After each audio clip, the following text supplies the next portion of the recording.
invite a writer to come and observe you giving a talk or presentation about your topic that you would like to write your book about.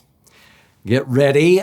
This is secret number 6 out of 8 secrets on how to author a best-selling book in less than 40 hours of your time.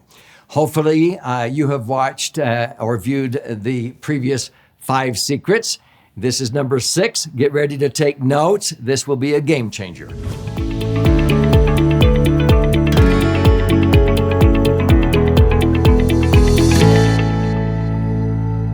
So I'm Doug Andrew, and I've been helping people optimize financial assets and minimize taxes now for nearly 5 decades. And I've been very blessed and honored in my career to have authored 12 books thus far. I'm going to continue to write books the rest of my life. If you've watched some of the other secrets, my first book took 10 years. I was a perfectionist. I finally got liberated from that, and I've disclosed how to liberate yourself from being a perfectionist. And then my second book took 1 year. I got a $100,000 advance for that one. But my third book, I'm going to talk about right now in this episode. It's the one that became a New York Times and Wall Street Journal #1 bestseller the second week it was released. And I got a $1 million advance to write that book. And I have disclosed in the previous secrets how I got that $1 million advance by using one 8.5 by 11, 80-pound cardstock laminated sheet of paper to show the publisher, and also what I was able to do in order to get it written in 4 months. Now, let me share with you, with a deeper dive, how I actually did that book and then the book after that my 2 sons co-authored, and it's by inviting a writer. I've been saying in this series, you don't have to be a writer to be an author. An author is an authority on the subject. And so when I got this $1 million advance, the editor that I had been using didn't have the time or the bandwidth at that time to be able to come and listen to me present. And so I hired a writer in New York. Now, this was not a ghostwriter. You can use a ghostwriter, but a ghostwriter is somebody who basically maybe comes and just listens and observes. And so this could be a ghostwriter if you're just inviting them to come and listen to you speak and talk, what have you. Many authors, best-selling authors, have used ghostwriters. There's different levels of ghostwriting. So I believe Stephen Covey, in his best-selling book, 7 Habits of Highly Successful People, from what I understand, he didn't sit down and write that book. He invited writers to follow him around as he went and taught those 7 habits. He was a speaker. He was a presenter. He was a teacher. That's me. I have spoken on stage for 90,000 hours. And so to think about writing down everything was a very laborious thing. It just drained energy mentally to think I had to sit down and write it out, because you labor over a paragraph for hours, because you just spit it out when you're in front of an audience. You don't worry about perfection.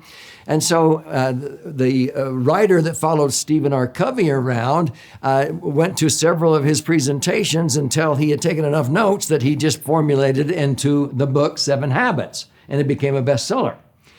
Stephen didn't sit down and just write that out himself, okay?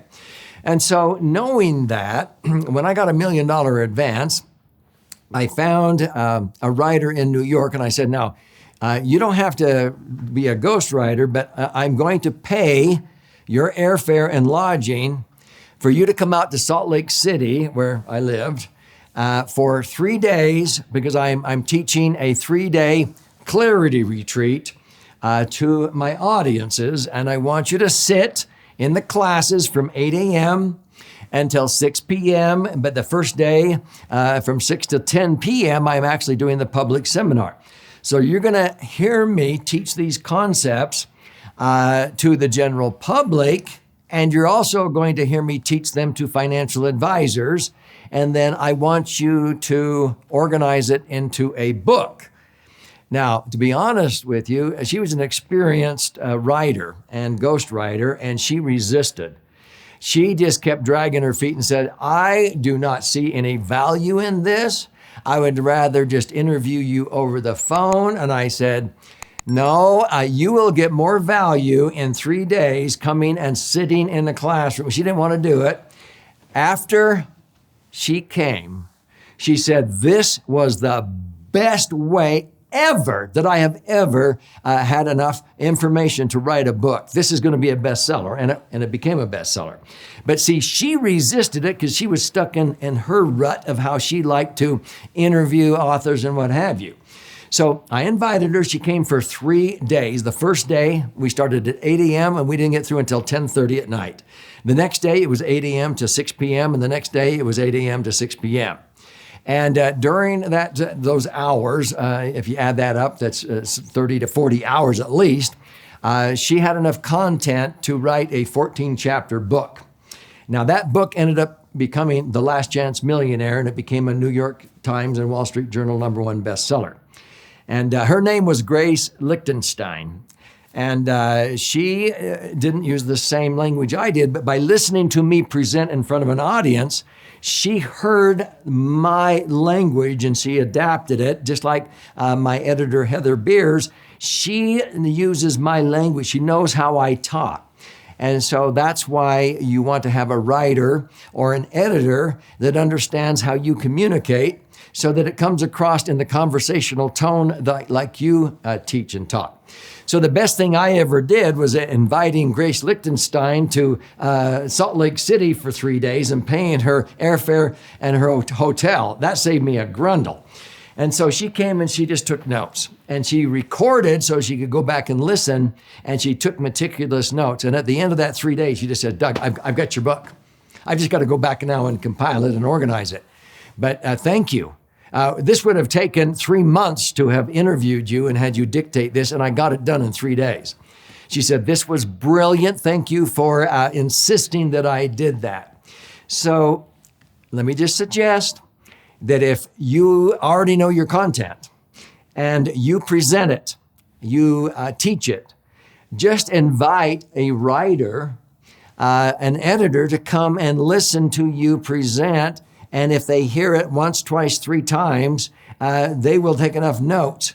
I've had many people who just sit there and interview somebody for a couple of hours, and they'll organize your first book and print it, even 40, 50, 60-page book. So there's a lot of organizations out there like Business Book or Book in a Box or whatever, where they just interview you. But this is what I'm talking about. You don't have to be a writer to be an author. So have somebody come and observe you take notes. This is what was the result. That book, after Grace came for 3 days, she went back and organized it within 60 days. I went through and edited and added the illustration in another 30 days. And in 4 months, that book was ready to be submitted to my publisher, Time Warner. And we hit the deadline so that I got $1 million advance. And the second week after it was released in the New York Times, it was #4 already. And in the Wall Street Journal, it was #1 under the business book category. And it basically only took me 3 days doing what I was already doing, teaching the general public while she was taking notes in my audience. You don't have to be a writer to be an author.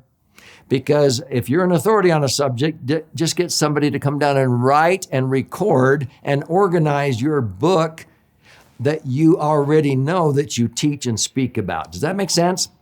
So I invite you to see the formulas that I'm revealing in these various secrets. And so claim a free copy of one of my books.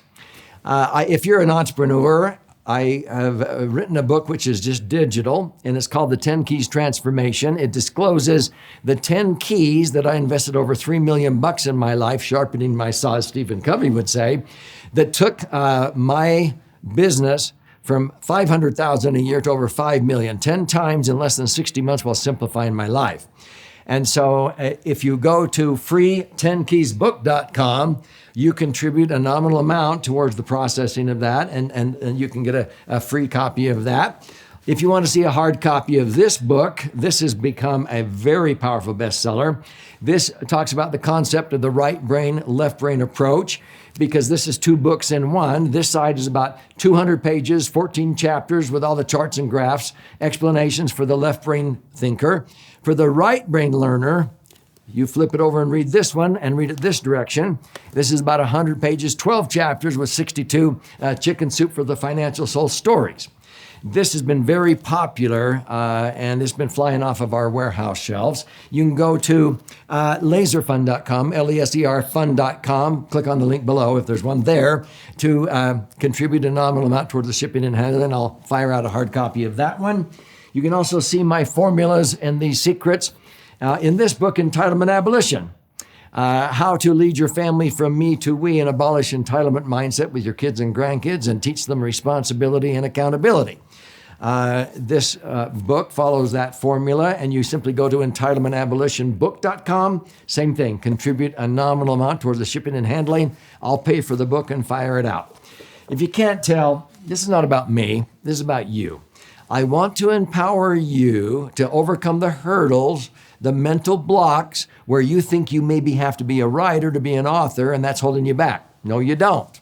Hopefully this key has helped you see your way clear to just spit it out in a natural setting like you normally do when you teach, and let somebody be taking notes and actually write the book for you.